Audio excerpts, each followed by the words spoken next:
तो मैं कह सकता हूँ कि हमारे जो वित्तीय अनुशासन है, जो हम लोग लगातार प्रयास कर रहे हैं, उसका परिणाम है। तो मैं कुल मिला के ये बजट हमारा बहुत संतुलित भी है। अनेकों स्थिति में मैं इसको एक अच्छा बजट कह सकता हूँ। और चाहे आपका गरीब की बात हो, युवा की बात हो, महिला की बात हो और अन्नदाता की बात हो, ये सब हमने इसमें आपको बताया ही था। और एक बात यह है कि हमारी सरकार ने 30 से ज़्यादा हमारे यहाँ इस बार पॉलिसीज बनी है, नीतियाँ बनी हैं, और इसी के प्रभावशाली परिणाम अब हमें देखने को मिल रहे हैं। सब ये झूठे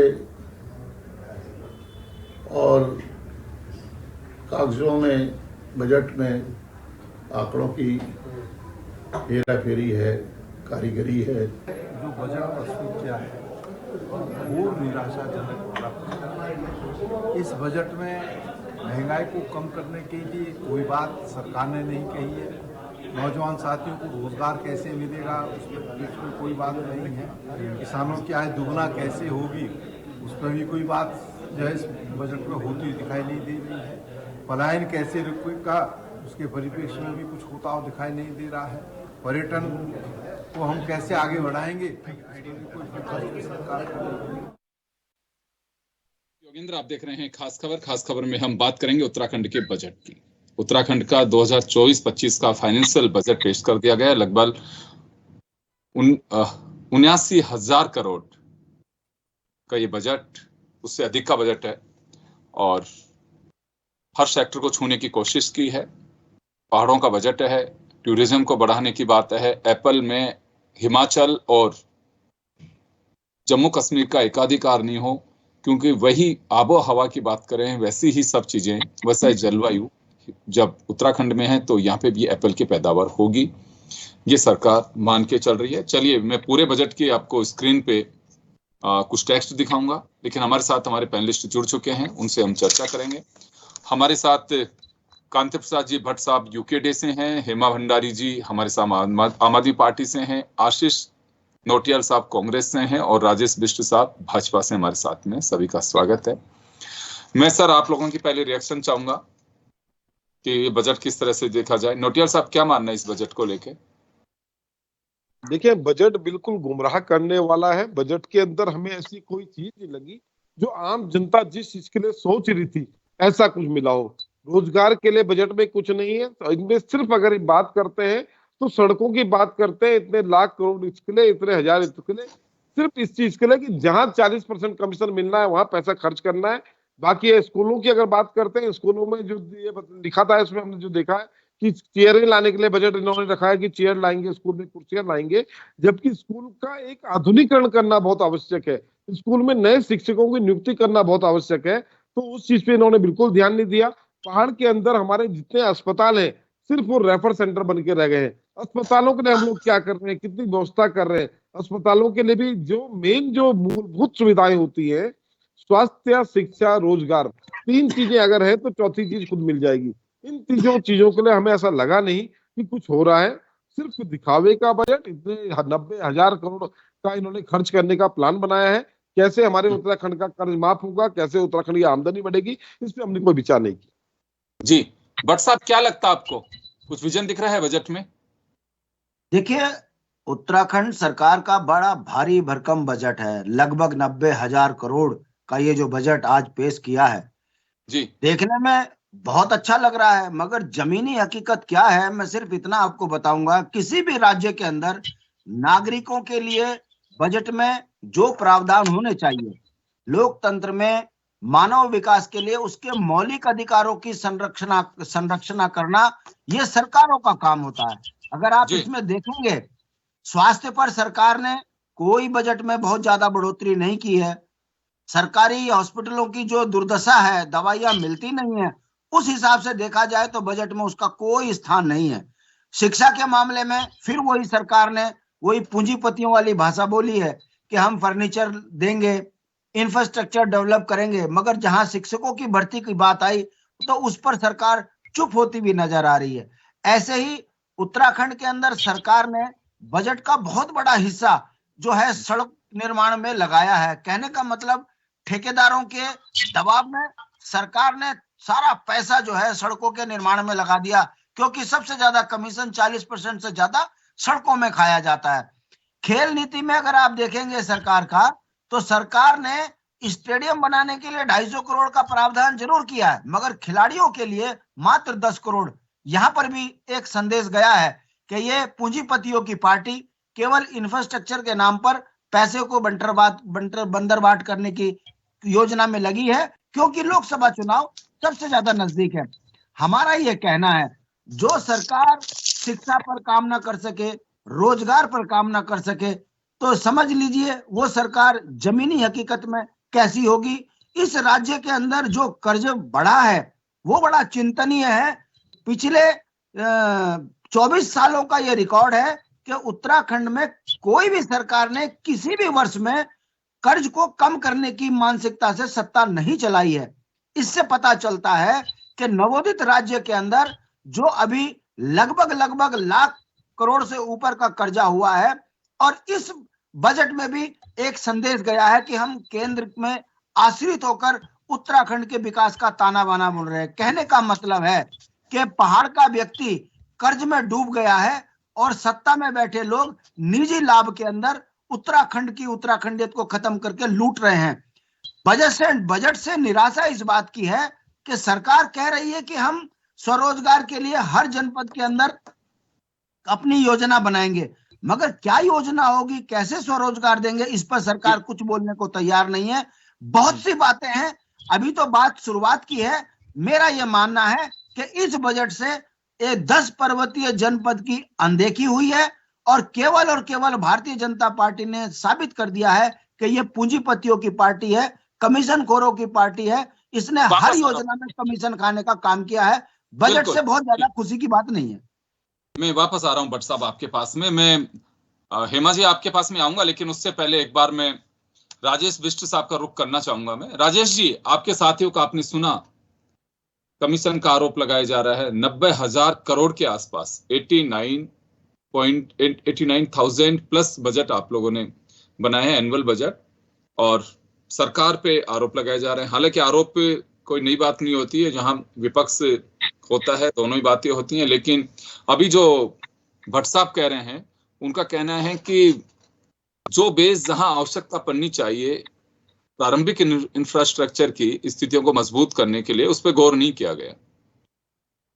योगेंद्र जी, मैं सबसे पहले तो उत्तराखंड के अपने सभी निवासियों को ढेर सारी बधाई देना चाहता हूं कि इस प्रदेश के यशस्वी मुख्यमंत्री श्री पुष्कर सिंह धामी जी ने हमारे राज्य को देश के अग्रणी राज्यों में खड़ा करने वाला ये जो बजट आज पेश किया है, इसमें प्रेमचंद अग्रवाल जी जो वित्त मंत्री है हमारे प्रदेश के, उनको भी ढेरों बधाई है कि उन्होंने 2025 का जो लक्ष्य रखा है, जिसमें वो चाहते हैं कि हमारा प्रदेश देश के अग्रणी राज्यों में सबसे आगे खड़ा हो, उस पंक्ति में खड़े करने के लिए जो ये बजट करीब 89,000 करोड़ का जो बजट पेश किया है, मैं समझता हूँ कि इसमें हर वर्ग का ध्यान रखा गया है। चाहे हम इसमें कृषि की बात करें, युवा कल्याण की बात करें, शिक्षा की बात करें, स्वरोजगार की बात करें, और कहीं ना कहीं ऊर्जा प्रदेश के नाम से जो उत्तराखंड जाना जाता था, उस ऊर्जा के क्षेत्र में 15 नई तरह की योजनाओं के लिए जो व्यवस्था बनाने की कोशिश करी। इसमें सभी को एक साथ मिलकर इस बजट में कहीं ना कहीं ये समझना होगा कि ये हमारे प्रदेश के भले के लिए बजट रखा गया, और इसका संपूर्ण फायदा कहीं ना कहीं क्षेत्रीय लोगों को मिलने वाला है। और रही जहां तक हमारे साथियों के विरोध की बात, ये कोई नई बात नहीं है। जब भी भारतीय जनता पार्टी प्रयास करती रही है कि हमारे प्रदेश के अंदर कुछ खुशहाली आए, कोई चीजें अच्छी हो सके, ये कहीं ना कहीं विरोध की परिभाषा ये पेश करते रहे। इसलिए भारतीय जनता पार्टी ने जो बजट पेश किया, ये बहुत ही अच्छा बजट है। मैं समझता हूँ इससे प्रत्येक वर्ग को कहीं ना कहीं लाभ होगा। आपको भी लगता है बिष्ट साहब, उत्तराखंड के निवासी है, कि कोई चीज मिस हुई है बजट में, या सब कुछ बिल्कुल पूरी तरह से दिया हुआ है? आपको लगता है बिष्ट साहब कोई चीज मिस हुई है बजट में? आप मेरे से पूछ रहे हैं? हाँ, नहीं, मिस होने जैसी चीज जिस तरह से मैं देख पा रहा हूँ, और मैं समझ के चल रहा हूँ, स्वास्थ्य और शिक्षा के क्षेत्र में भी करीब 15,376 करोड़ का जो बजट है, वो एक प्रावधान रखा गया है। और पिछली बारी की तुलना में जिस प्रकार से 15.27% की जो बढ़त की है, जो इस समय 15% ज्यादा बजट रखा हुआ है, कहीं ना कहीं हर क्षेत्र को ध्यान में रखते हुए। तो आपको लगता है कि हर क्षेत्र को जो चाहिए था वो देने की कोशिश की गई है? और वैसे भी अगर हम मान के चलते हैं कि हर वर्ग को सब कुछ नहीं दिया जा सकता, लेकिन कोशिश की जानी चाहिए कि हेल्थ, एजुकेशन, इन पे फोकस रखा जा सके। चलिए हेमा जी, आपके पास मैं आना चाहूंगा। बजट को लेकर के मैं पहला रिएक्शन चाहूंगा, उसके बाद सवाल करूंगा आपसे मैं। देखिए, जो धामी सरकार ने विधानसभा के पटल पर जो 2024-25 के लिए जो तो ये क्योंकि प्रदेश का जो लॉ एंड ऑर्डर है ना, उसकी बहुत ही बुरी स्थिति है। शिक्षा के क्षेत्र को लेकर बड़े बड़े दावे किए जा रहे हैं। रोजगार को लेकर बजट में जो है एक बात भी नहीं कही है। आप बता दें, यहाँ के भाजपा के प्रवक्ता बैठे हैं, अच्छी तरह जानते हैं, इनके क्षेत्र में भी बड़ी शिक्षा को लेके वो हुआ है, कौन सी बात कही है? ये कह रहे हैं कि कोई चीज मिस नहीं की गई है। कहीं ना कहीं ये बजट जो है पिछले बजट की कॉपी पेस्ट है। और सरकार, क्योंकि असल में सरकार का क्या है कि सरकार विपक्ष और जनता की कोई आवाज सुनना नहीं चाहती है। अपने मुंह मियां मिट्ठू बनना, अपनी पीठ थपथपाना, यही इस सरकार का जो है करनी और कथनी है। और ये सरकार का मुखौटा है। ये सिर्फ दिखाने की सरकार है, दावों की सरकार है। ये धरातल पे कुछ भी नहीं है। यहाँ पर भाजपा के प्रवक्ता अच्छी तरह जानते हैं कि सरकार कितने बड़े बड़े दावे करती है, कितने बड़ी बड़ी घोषणाएं करती है। आप बजट भी ना, ये फेल था, बिल्कुल फेल, जीरो बजट है ये। जो ये जिसमें युवाओं के रोजगार की बात नहीं की है, वो जीरो बजट है।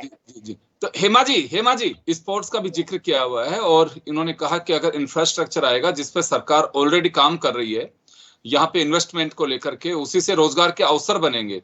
मैं अभी सुन रहा था, ये तो हर बार होता है, ये हर बार। प्रेमचंद जी को मैं सुन रहा था कि सरकारी नौकरियों से ज्यादा ये सोच होनी चाहिए कि हम नौकरी देने वाले बने, स्टार्टअप्स हो, सरकार उसके लिए प्रयास कर रही है। हम एप्पल इंडस्ट्री को यहाँ पे स्थापित कर सके, उसके लिए हम कोशिश कर रहे हैं ताकि एग्रीकल्चर सेक्टर बढ़ सके। मेरा आप सभी से एक सवाल होगा, मोदी जी 4 वर्ग मान के चलते हैं, महिला, युवा, गरीब और किसान, और वो कहते हैं इन्हीं के लिए हम काम करते हैं। यही 4 जातियां हैं और 4 वर्ग हैं। तो इसमें आपको लगता है कि चारों वर्ग को साधने की कोशिश की है हेमा जी? जी बिल्कुल भी नहीं। और जहां तक आपने प्रेमचंद अग्रवाल जी की बात कही है, तो प्रेमचंद अग्रवाल जी के ऊपर तो खुद ही आरोप है कि बैक साइड से उन्होंने अपनों की भर्ती करा दी थी। अभी अच्छी तरह जानते हैं यहाँ पे जितने भी प्रवक्ता बैठे हैं, तो वो तो खुद ही जो है ये युवा विरोधी है, जो रोजगार देने से तो रहे। और दूसरा, इस तरह के बैकडोर की भर्ती, अपने रिश्तेदारों की भर्ती करवाने में माहिर है। तो हम क्या उम्मीद कर सकते हैं इस सरकार से कि बड़ी बड़ी बातें करने वाली सरकार सिर्फ रह गई है, इसका धरातल पे कुछ भी नहीं है। जी नोटियाल साहब, आपके पास में आना चाहूंगा मैं। लगभग 90,000 करोड़ का बजट, 89,000 प्लस का बजट है ये। तो इसमें कुछ लगता है कि देखिए सुधार की गुंजाइश होती है, क्योंकि आप लोग भी जब अब बजट पास कराए, finance minister, leader of house भी देंगे एक बार, तो क्या लगता है आपको कि कुछ चूक तो हो सकती है, लेकिन पूरी तरह से खारिज किया जाए, ये क्या उचित होगा? अभी जैसे हेमा जी कह रहे हैं कि शून्य, 0 सन्नाटा, कुछ नहीं दिया, ऐसा लगता है? देखिए, मुझे तो याद आ रहा है, एक समय था जब हमारे देश में चीते आए थे, तो कुछ बजट चीतों को ले रख लेते, कुछ चीते ले आते आप खरीद के उत्तराखंड में। यहाँ पहले ही हमारे बाघ बूघ जो है कम कर पा रहे हैं, चीते ही कुछ कर लेते। जब चीते लाए थे तो आतंक कर दिया था इन लोगों ने, चीते आए। आज वो चीते कहाँ गए इनके? तो ये लोग सिर्फ उन जगहों में पैसा खर्च करेंगे जहाँ बर्बादी होनी है। आज चीते का नाम रख दिया, आज ये रख दिया, वो रख दिया, उस तरह की बातें होंगी। मतलब जनता को, देश को बढ़ाने की बात नहीं होगी। आज आप देखिए, रोजगार के लिए कोई व्यवस्था है नहीं इन लोगों के पास। आज भी दून हॉस्पिटल के अंदर डॉक्टरों की सैलरी नहीं दे पा रहे हैं, सैलरी का पैसा नहीं है इनके पास, ये सैलरी नहीं दे सकते। ये पेंशनर्स को, हड़ताल में है पेंशनर्स, उनको पेंशन नहीं दे सकते। ये कोरोना काल में जिसको हमने कितने बड़े बड़े रूप दिए थे और तालियां थालियां बजाई थी, फूल की बरसात की थी, उन्हें नौकरी से बाहर कर दिया। उनको दोबारा नौकरी में रखने के लिए पैसे नहीं है सरकार के पास, इसके लिए कोई बजट नहीं है। अरे जिसने आपकी लाखों लोगों की जान बचाने का काम किया, जो कोरोना काल में भगवान का रूप थे, आज आपने उनको सड़कों में धक्के मार रहे हैं, आपने ये हाल कर दिया। तो आप सिर्फ बजट का देखें, बजट का इनका जो गेम है, आज 90,000 करोड़ लिखना और सोचना बहुत बड़ी बात होती है, छोटी चीज नहीं 90,000 करोड़। अगर वाकई 90,000 करोड़ धरातल में आ जाए तो मुझे नहीं लगता मेरा राज्य किसी राज्य से कम होगा, यहाँ कोई युवा परेशान होगा। अरे युवाओं पे आप लाठियां मार रहे हैं, आप पेपर लीक कर रहे हैं, उसके बाद पेपर लीक के लिए आप नियम बना रहे हैं कि जो पेपर लीक कराएगा उसको ये देंगे, ये सजा मिलेगी, और उसके बाद नियम बना रहे हैं जो उसकी शिकायत करेगा पहले उसे पकड़ लेंगे। तो ये लोग बड़े बेईमान लोग हैं, देश को गुमराह करने वाले लोग हैं, देश को गुमराह कर रहे हैं। कुछ नहीं, 90,000 करोड़ सुनकर आम आदमी तो डर जाएगा कि पता नहीं क्या दे दिया इन्होंने। आप बताएं, इनके जो स्वास्थ्य के हाल देखिए हमारे राज्य का स्वास्थ्य का, वो चीते आप ही लाए थे, चीते आप ही लाए थे। बात करो चीते की, क्यों बात नहीं करते हो? करोड़ों रुपए देके चीते भी आए थे, उनकी बात करो ना, कहाँ गए वो चीते? देश का पैसा इस तरह बर्बाद करने की बात करते हैं, राज्य का पैसा बर्बाद करते हैं आप। बजट की बात क्या, आप क्या दे रहे हैं स्कूलों को, क्यों नहीं बात करेंगे? आप पैसों को बर्बाद कर रहे हैं, राज्य के पैसों को। आपने राज्य को कर्ज में डाल दिया, कर्ज से निपटाने का आप पे कोई साधन नहीं है। आप ऐसी कोशिश, ऐसा काम करने वाले हैं जिससे राज्य की संपत्ति बढ़े, जिससे राज्य का राजस्व बढ़े। ऐसा क्या कर रहे हैं? आम आदमी को मारने का काम कर रहे हैं। जीएसटी के नाम पर रेड मारती कर क्या आप? बात करते हैं आप? आपके पास आ रहा हूँ, आपके पास राजस्व इकट्ठा होता है उसकी रेड मार रहे हैं। समझ नहीं रहे किस तरह आप, मैं आ रहा हूँ, अपनी मेहनत से कर रहा है उसकी रेड मार के आप पैसे को इकट्ठा करके उसकी बंदरबांट करने का काम करते हैं। आशीष जी, आ रहा हूँ आपके पास में। जी जी, बाहर जा रहे हैं, समय खत्म हो नहीं, अपना पैसे कमाने का कोई साधन नहीं है इन पे, राज्य का पैसा बर्बाद करने का और कर्ज लेने का काम कर रहे हैं। चलिए मैं एक बार जवाब दिलवाता हूँ। आपने जो आरोप लगाया, मैं राजेश जी विश्व से जवाब दिलवा रहा हूँ एक बार। राजेश जी, कर्ज लिया जा रहा है, कुछ हो नहीं रहा। मैं शॉर्ट में, क्योंकि सभी का जवाब देना आप ही को है, तो इस वजह से मैं शॉर्ट में चाहूंगा।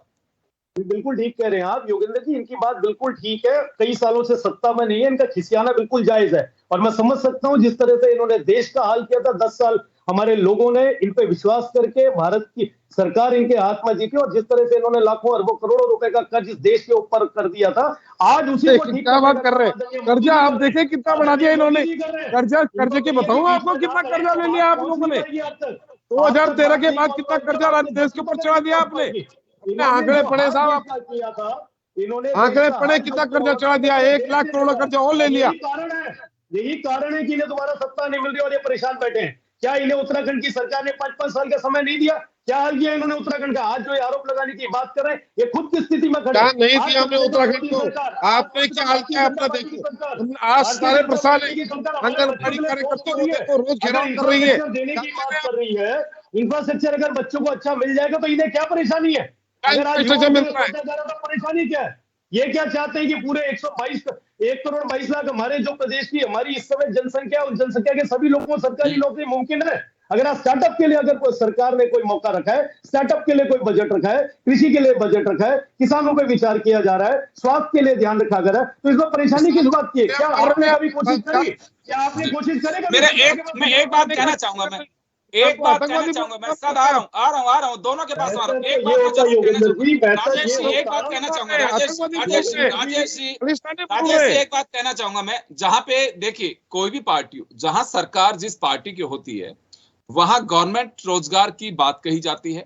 लेकिन जैसे ही हम सरकार में होते हैं, सरकार में जहां अपोजिशन में आप गवर्नमेंट की नौकरियों की बात करते हैं कि गवर्नमेंट जॉब होनी चाहिए, लेकिन जैसे ही हम सत्ता में होते हैं तो कहते हैं रोजगार के अवसर दिए जाएंगे। ये हर गवर्नमेंट का, हर पार्टी का हाल है। मैं लौटूंगा राजेश जी आपके पास में। मैं एक बार भट्ट साहब के पास में जाना चाहूंगा।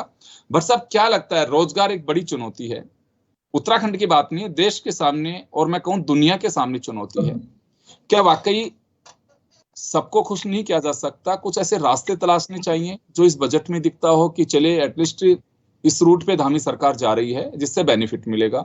एग्रीकल्चर, टूरिज्म, ये वहां की मूल आधारभूत संरचना के लिए, बनाए रखने के लिए बहुत जरूरी है। तो इस पे तो कुछ किया होगा, क्योंकि एप्पल इंडस्ट्री की बात कही है कि मत्स्य पालन को बढ़ाया जा सकता है। देखिए, वहां पे जमीन की अगर हम बात करें तो लैंड वैसी नहीं है जैसे एक मैदानी क्षेत्र में होती है। पहाड़ी एरिया, उसकी अपनी तकलीफें भी हैं, उसकी अपनी खूबसूरती भी है, दोनों ही चीजें हैं। तो उस दिशा में हम मान सकते हैं कि हाँ चलिए, टूरिज्म के लिए पैसा रिजर्व किया इन्होंने, एप्पल के लिए प्रमोशन के लिए, उसकी खेती के लिए 35 करोड़ रुपए की बात कही गई है। हॉस्पिटल्स का बजट में देख रहा हूं, सरकार का दावा है कि 15% बजट बढ़ा है पिछली बार से। बहुत सही सवाल किया आपने। गागर में सागर भरकर आपने कई चीजों पर सवाल भी खड़े कर दिए। आपके प्रश्न में ही उत्तर भी है। देखिए, मैंने पहले कहा कि भारी भरकम बजट सरकार ने पेश किया है। कम नहीं होते 89,230.07 हजार करोड़ का ये बजट है जी। मगर इससे ज्यादा नवोदित राज्य में कर्जा भी है। विकास के नाम पर उत्तराखंड के जनमानस को कर्ज में इस कदर डुबा दिया कि वो कहावत यहां लागू हो रही है, कर्जा लो घी खाओ। हम ऐसे नहीं कहते कि ये जो सरकार है ये पूंजीपतियों की सरकार है और इसकी नीति हरिद्वार, उधम सिंह नगर और देहरादून के इर्द गिर्द खत्म हो जाती है। आरोप नहीं लगा रहा हूं, सिद्ध बात है, क्योंकि 42 विधायकों ने लिखा कि हमें गैरसैंण में ठंड लगती है, हम वहां जाना नहीं चाहते, और इन्होंने मान लिया। ये वो सरकार है जो राज्य आंदोलनकारियों को बार बार उपेक्षित कर रही है। सवाल इस बात का है कि अगर ये सड़क बनाने की बात कर रहे हैं तो फिर हम कह रहे हैं कि भाई सिंगताली पुल क्यों नहीं, बीन नदी में पुल क्यों नहीं? ये तो मौलिक अधिकार है नागरिकों का। यमकेश्वर में किमसार मोटर मार्ग क्यों नहीं? जंगली जानवरों से निजात दिलाने के लिए उत्तराखंड का जनमानस परेशान है। हमारे उत्तराखंड की जो डिमांड है उस पर बताओ आपने क्या किया? जंगली जानवरों के लिए आपने क्या प्रावधान किया? उस पर कुछ नहीं है। गांव के ग्रामीण लोग सड़क मांग रहे हैं, उस पर कुछ नहीं। हमें वन अधिनियम से परेशान किया जा रहा है। अब आ जाइए टूरिज्म के लिए। मैं पूछना चाहता हूं, हम मूर्ख थोड़ी ना है जो कह रहे हैं कि हमें चाहिए सख्त भू कानून। भाई सारी जमीनें आपने बड़े बड़े उद्योगपतियों को दे दी। हमारे यहाँ पर मैं आपको बता दूं, गोविंद विहार है उत्तरकाशी में, पुरोला के पास, वहां पर एक आईएएस ने पहाड़ी की जमीन खरीदी और वहां पर सेब का बाग लगा दिया। हमारा ऐसा टूरिज्म थोड़ी ना चाहिए, ऐसा विकास थोड़ी ना चाहिए कि कोई बाहर का व्यक्ति हमारी जमीन पे बाग लगाए, हमारे नाम सिर पे कर्जा चढ़ जाए, लोन वो लेके जाए। ये जो हो रहा है हमारा उसका विरोध है। हमारा ये कहना है कि भारतीय जनता पार्टी स्वरोजगार की तो बात कर रही है, मगर ये बताने को तैयार नहीं है कि गांव में जब गोल खाते की जमीन में लड़का जमीन में लोन लेने जाता है, तब जिला अधिकारी के माध्यम से, चाहे वो उद्यान विभाग हो चाहे टूरिज्म विभाग हो, यह कह देता है तुम्हारे को तो लोन मिल नहीं सकता क्योंकि गोल खाते की जमीन है।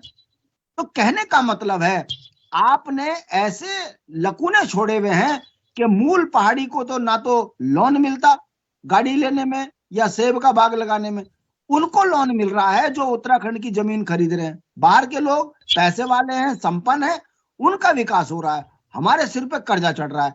हम किसी पार्टी की नीति का विरोध नहीं कर रहे, मगर हमारा ये कहना है हम अपने मौलिक अधिकारों के लिए 24 साल में संघर्ष कर रहे हैं। हमारे मौलिक अधिकार, अच्छा बताइए, आप अगर वाकई महिला सशक्तिकरण करना चाह रहे तो आज ये आंगनवाड़ी वाली महिलाएं सड़कों पे क्यों पिटी?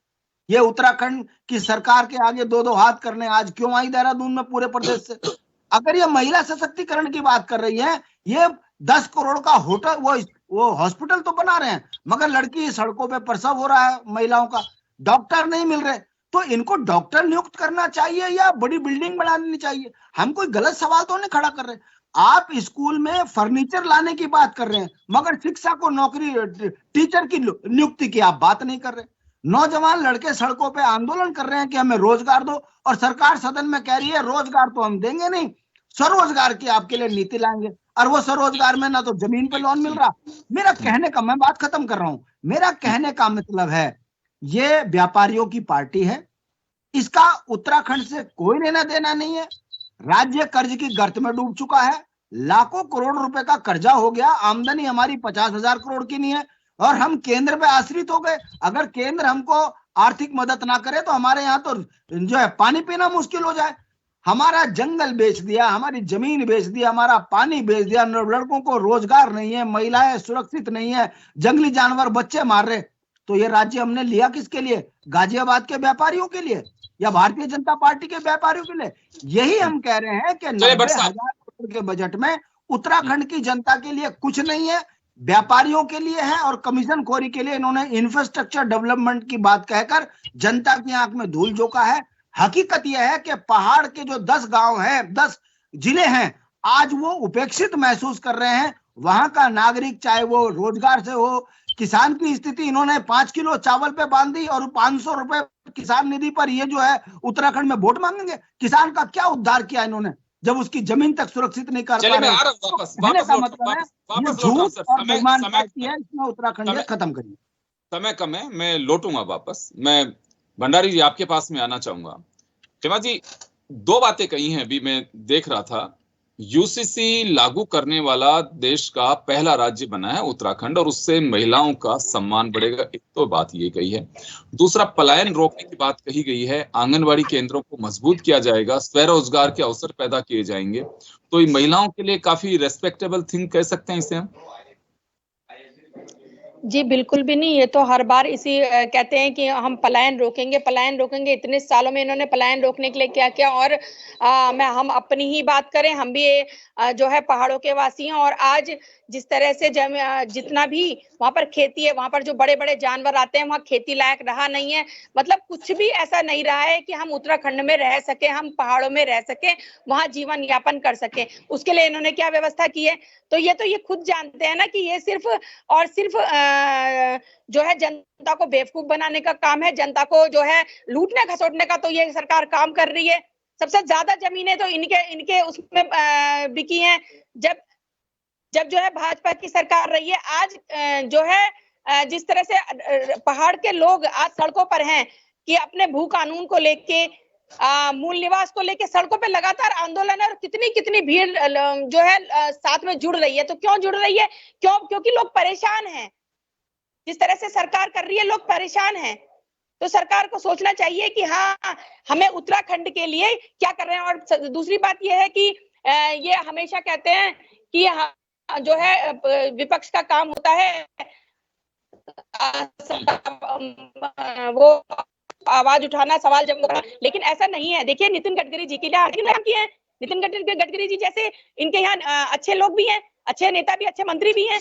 तो लेकिन यहाँ पर उत्तराखंड में जिस तरह से बेड़ा गर्क करके इस सरकार ने रखा है ना, आज हर एक पहाड़ के बंदे की आंखों में आंसू हैं। इस तरह से इन्होंने विनाश करके रखा हुआ है उत्तराखंड का। चलिए मैं जवाब दिलवाता हूं, भी आपको समय कम है। राजेश जी, आपके पास में आना चाहूंगा मैं। भट्ट साहब ने कहा कि पहाड़ों की स्थिति, जो सख्त भू कानून है उसकी डिमांड है, लोग लंबे समय से आंदोलन कर रहे हैं, उसका कुछ नहीं हुआ, उसका जिक्र करना चाहिए।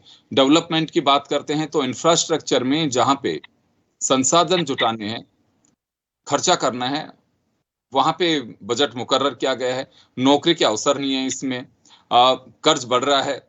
तो ये इन लोगों की डिमांड है कि पहाड़ी क्षेत्र, खासकर 10 जो जिले हैं, उनके लिए क्या किया जा रहा है, वहां पे लोग पलायन नहीं करें। हालांकि मैं देख रहा हूं कि उन्होंने जिक्र किया अपने बजट भाषण में कि पलायन रोकने के लिए इतना पैसा देकर के हम योजना बना रहे हैं, स्वरोजगार के लिए 5 करोड़ रुपए हम दे रहे हैं, ताकि महिलाएं स्वरोजगार जो है उसी से अपने गांव से पलायन नहीं कर सके। मुझे लगता है तो नरेगा भी कर रही है, लेकिन कितना बेनिफिट मिल पाएगा अगर 5 करोड़ अगर दे भी रहे पूरे उत्तराखंड के लिए स्वरोजगार के लिए, तो आपको लगता है बहुत बड़ा अमाउंट है ये? योगेंद्र जी, देखिए, किसी भी कार्य को करने के लिए व्यवस्था बनाई जाती है, और यहाँ पे सभी संबंधित तीनों पार्टियों के प्रवक्ता यहाँ पे बैठे हुए हैं। मैं सिर्फ इनसे आपके माध्यम से ये पूछना चाहता हूँ, क्या कभी इनका कोई भी शिष्टमंडल सरकार के पास किसी तरह की व्यवस्था को ठीक करना या बजट में कोई प्रावधान रखने के निवेदन के साथ कोई शिष्टमंडल कभी गया? मैं कह सकता हूं, मान सकता हूं कि इनको खुश करने के लिए बजट नहीं बनाया गया, और ये तीनों खुश नहीं हो सकते हैं। विपक्ष का काम है कि वो अपनी कहीं ना कहीं पे सरकार द्वारा की उत्तराखंड के वासियों को खुश कर देते, उत्तराखंड के वासियों को खुद कर सकते हैं। आ रहा हूं हेमा जी, आपने बोला है कि इनको खुश करने के लिए हम जनप्रतिनिधि हैं। अगर सवाल नहीं उठाएगा, हेमा जी फिर वो डिस्टर्ब होंगे, क्योंकि हम लोग वैसे जुड़े हुए हैं। बात तो आपका मौका है ना, बताइएगा। दूसरी बात, बजट पे जिस तरह से बजट को एक व्यवस्था देके सरकार ने आज पेश किया, उसकी कमियों में जो ये डिबेट ना करके एक व्यवस्था बता रहे, वहां का पुल बनना था, वहां की सड़क बननी थी, वहां का ये बनना था। अरे उसी इंफ्रास्ट्रक्चर को ठीक करने की व्यवस्था तो की जा रही है। आप ये वहां पे सरकार क्यों चुनी जाती है? सरकार क्यों चुनी जाती है वो पता करेगी ना सरकार। हेमा जी चुनी जाती है। आप इनसे जवाब ले लीजिए, फिर मैं बता देता हूँ। समय कम है। राजेश जी आप कंटिन्यू करिए, समय कम है। बात सुन ही नहीं पाएंगे तो फिर कंटिन्यू कैसे होगी sir? Hema ji please disturb मत करिए बीच में। अभी आप बोलिए, समय जा रहा है। जिस तरह से अभी हमारे साथी यूकेडी के साथी ने बताई ये कमी, मैं कहता हूँ आपके उधर के क्षेत्रीय विधायक है, आपके उधर के अगर कोई क्षेत्रीय सांसद है, उनके पास जाके कभी आपने प्रपोजल रखा कि इस जगह के पुल की कोई कमी है या इस जगह पे पुल बनना चाहिए, यहाँ सड़क नहीं पहुंच पाई। आज पुलों को ठीक करने के लिए अगर इंफ्रास्ट्रक्चर देने की बात कर रही है, सड़क घर घर तक पहुंचाने की बात कर रही है, अगर कृषि को ठीक करने की बात कर रही है, गाँव में स्वरोजगार की बात कर रही है, होम स्टे आज लगातार बनते जा रहे हैं, पता नहीं इन्हें कौन से चश्मे से दिखने लगेगा कि इस प्रदेश के अंदर जो व्यवस्था है वो ठीक हो रही है। क्या कर्जा कांग्रेस के शासन में नहीं था? कोई भारतीय जनता पार्टी आज कोई नया सिस्टम लिया है जो भारतीय जनता पार्टी ने कर्जा अपने ऊपर चढ़ा? होम स्टे कौन बना रहा है? बाहर के लोग आके बना रहे हैं, बाहर से लोग जमीन ले रहे हैं, बाहर से चलिए मैं माफी चाहूंगा, मैं रोकना चाहूंगा, समय हो चुका है, उत्तराखंडियों का समय हो चुका है, समय हो चुका है, उत्तराखंडियों का क्या समय हो चुका है, समय हो चुका है। राजेश जी, हेमा जी, समय हो चुका है। मैं माफी चाहूंगा, मैं रोकना चाहूंगा सर, मैं रोकना चाहूंगा, समय का अभाव है। खैर चलिए, बजट पेश किया। देखिए, विपक्ष का अपना काम है, इसमें कहीं कोई नाराजगी की बात नहीं है। विपक्ष अपनी जो चीजें हैं वो रख सकता है, बताना उनका अपने एक दायित्व और अधिकार दोनों है, वो बताते भी हैं। गौर करना नहीं करना इस सरकार का काम है, ये हमारी ब्यूटी ऑफ डेमोक्रेसी है। और इसी वजह से आज तो हम चैनल पर चर्चा कर रहे हैं। जब बजट पर अलग अलग अनुदान मांगे पारित कराई जाएंगी तो यही तमाम चीजें विधायकों के माध्यम से उठ करके लोकतंत्र के सर्वोच्च पवित्र मंदिर जिसे हम विधानसभा कहते हैं वहां पे आएंगी। तो कमियां रहती हैं, उसे दुरुस्त कैसे कर सकते हैं, मानना नहीं मानना सरकारों का काम है, विपक्ष का काम है अपनी बात पे उठाना। और सरकार को लगता है कि हमने जो दिया है वो भरपूर दिया है, इससे बेहतर नहीं हो सकता। बजट का जो दायरा होता है हर बार बढ़ता चला जाता है, ये मनुष्य के द्वारा बनाया होता है, लेकिन एक हमारा एक सिस्टम बन गया है कि इसी बजट का आकार बढ़ा करके आगे बढ़ाया जाता है। आप सभी का बहुत बहुत शुक्रिया और खास खबर में इतना ही। दीजिए इजाजत, नमस्कार।